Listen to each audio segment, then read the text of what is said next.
Assalamualaikum. Beberapa tahun belakangan ya, intermittent fasting jadi hype tuh. Mak, bapak, hakim ini banyak yang praktekin.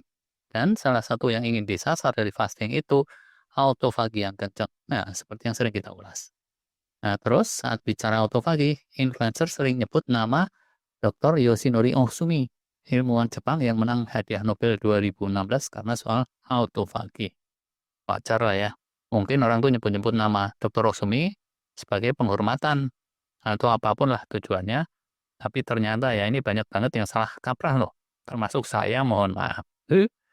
Banyak orang mengira karena dia itu gurunya autofagi, terus tren intermittent fasting yang hype saat ini ada hubungan dengan beliau, padahal ternyata enggak. Realitanya ini asli ya, silahkan dicek sendiri. Dr. Rosumi itu tidak merekomendasikan fasting, ya mungkin juga dia merasa namanya tuh dicatut sana sini gitu ya. Posisi dia tuh ya terhadap tren diet dan fasting yang marah sejak dia menangi Nobel Autophagy itu bisa dibilang dingin gitu bahkan sampai saat ini alias nyaris 10 tahun sejak dia menangkan Nobelnya. Unik nih kalau kita cermati ya pandangan dan kehidupan Dr. Rosumi terkait fasting. Di balik itu mestinya banyaklah hikmahnya ya. Antara lain kita ini juga jangan terus kelewat semangat, jangan terus gerabak gerubuk ikut-ikutan tren fasting karena ya itu tadi mbahnya autofagi aja itu memandang fasting itu dengan pandangan yang dingin. Dr. Rosmi sering bilang tuh ya, dia itu dokter bidang biologi molekuler dan sama sekali bukan dokter klinis, ahli medis atau ahli gizi. Terus dia sering ingatkan, riset autofagi yang dia lakukan mendalam itu pada ragi alias yeast gitu ya, bukan pada mamalia, apalagi manusia yang melakukan intermittent fasting. Uget-uget makhluk kecil gitu ya, sama tikus curut aja itu udah bedanya jauh kan ya, apalagi sama manusia. Jadi, Dr. Rosumi itu sering aku merasa agak risih atau bahkan terkejut melihat bagaimana hasil riset laboratoriumnya yang sangat teknis itu diinterpretasikan secara luas sebagai instruksi diet oleh masyarakat umum. Penemuan dan maksud gue itu bukan kayak gitu. Wah, ada orang Betawi jalanan mungkin dia bakalan teriak-teriak seperti itu kali ya. Walau alam. Berulang kali Dr. Rosumi menekankan bahwa meskipun puasa memang memicu autofagi, karena yang dia teliti makhluk-makhluk kronik, maka dia itu belum pernah satu kali pun secara resmi ya merekomendasikan protokol puasa tertentu. Homat, safety net, apalagi puasa ngebleng. Wah, belum pernah sama sekali. Tahu aja mungkin dia enggak. Apa pula itu puasa ngebleng. Karena itu ya sekali lagi ya, risetnya itu kan fokus pada mekanisme molekuler, bukan pada kesehatan masyarakat. Nah, kalau terus interpretasinya kemana-mana, tanpa riset ilmiah yang memadai, bisa-bisa itu merupakan suatu langkah gegabah. Nah, gak cuma dia loh, riset-riset autofagi lanjutan ya, yang merupakan kembangan dari apa yang dirintis oleh Dr. Rosumi dan kawan-kawan, itu pun kebanyakan fokus ke mekanisme di tingkat seluler, mekanisme molekuler. Nah, itu faktanya. Terus ya, pertanyaan yang sering muncul juga nih di kalangan yang udah capek-capek praktekin puasa fasting tuh kayak gini. Emang itu Dokter Oksumi, mbahnya Autofaki, praktek fasting puasanya kayak apa sih? Nah, jawabannya ini huruf besar semua. Beliau tidak mempraktekkan fasting. Nah, sejauh yang diketahui media ya, sanak keluarganya juga enggak mempraktekin juga. Handetolannya juga enggak. Terkecuali sih ada tuh satu kenalan dia yang praktek puasa secara rutin.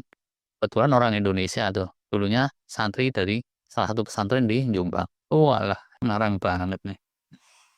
Pola keseharian yang dipraktekin Dr. Rosumi itu ya, kayak apa sih? Ternyata itu pola hidup sederhana, yang biasa-biasa aja, yang bersahaja, khas ilmuwan Jepang senior. Nah, dia punya keteraturan, punya disiplin, kayak gitu ya. Terus Dr. Rosumi itu makan dengan porsi moderat. Menunya ya menu umumnya orang Jepang, tidak berlebihan. Tetapi dia tidak mengikuti protokol puasa apa-apa, apalagi puasa ketat yang sering dikaitkan dengan namanya secara tanpa izin. Puasa ngebleng tadi enggak juga. Ini yang suka nyebut-nyebut namanya termasuk gue ini ya. Mohon maaf. Astagfirullah. Dokter Rosumi juga enggak pernah sama sekali ya kasih saran orang urusan diet. Demikian menurut media. Justru tren fasting dengan hypotofagi yang sekarang merata-rata itu sering bikin dia khawatir dan agak galau gitu ya. Bukan galau karena cinta tapi galau karena urusan lain. Nah, ntar kalau ada apa-apa gue yang disalahin lagi ya. Gitulah kira-kira kalau dia orang Betawi jalanan sekali lagi.